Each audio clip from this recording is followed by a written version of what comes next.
میں اپنے کمرے میں پچھلے 31 دنوں سے فقط اس حقیقت کا نقصان گننے کی کوشش میں الجھا ہوا ہوں کہ تو جا چکی ہے۔ تجھے رائے گانی کا رتی برابر اندازہ نہیں۔ تجھے یاد ہے وہ زمانہ جو کیمپس کی پگڈنڈیوں پر ٹہلتے ہوئے کٹ گیا تھا؟ تجھے یاد ہے جب قدم چل رہے تھے کہ ایک پیر تیرا تھا ایک پیر میرا؟ قدم وہ جو دھرتی پہ آواز دیتے کہ جیسے ہو راگا ہو کوئی مطربوں کا، قدم جیسے ساپا گاما پا گاسا رہے، وہ طلبے کی ترکھٹ پہ تک دن دنک دن تنک دن دنا دن بہم چل رہے تھے، قدم جو مسلسل اگر چل رہے تھے تو کتنے گوائیوں کے گھر چل رہے تھے۔ مگر جس گھڑی تو نے اس راہ کو میرے تنہا قدم کے حوالے کیا تھا، ان سروں کی کہانی وہی رک گئی تھی۔ کتنی فنکاریاں، کتنی باریکیاں، کتنی کلیاں بلاول گوائیوں کے ہونٹوں پر آنے سے پہلے ہی فنا ہو گئی۔ کتنے نصرت فتح، کتنے مہدی حسن منتظر رہ گئے کہ ہمارے قدم پھر سے اٹھنے لگے۔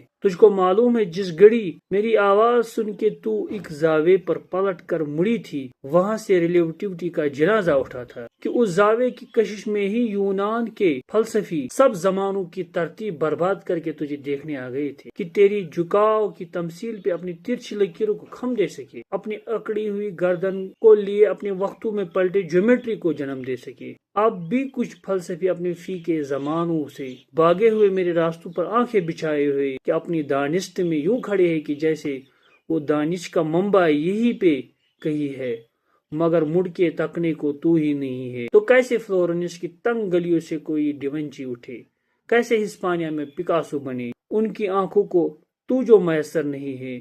یہ سب تیرے میرے اکٹھے نہ ہونے کی قیمت ادا کر رہے ہیں کہ تیرے نہ ہونے سے ہر ایک زمان میں، ہر ایک علم و فن میں، ہر ایک داستان میں کوئی ایک چہرہ بھی تازہ نہیں ہے۔ تجھے رائے گانی کا رتی برابر اندازہ نہیں ہے۔ تجھے رائے گانی کا رتی برابر اندازہ نہیں ہے۔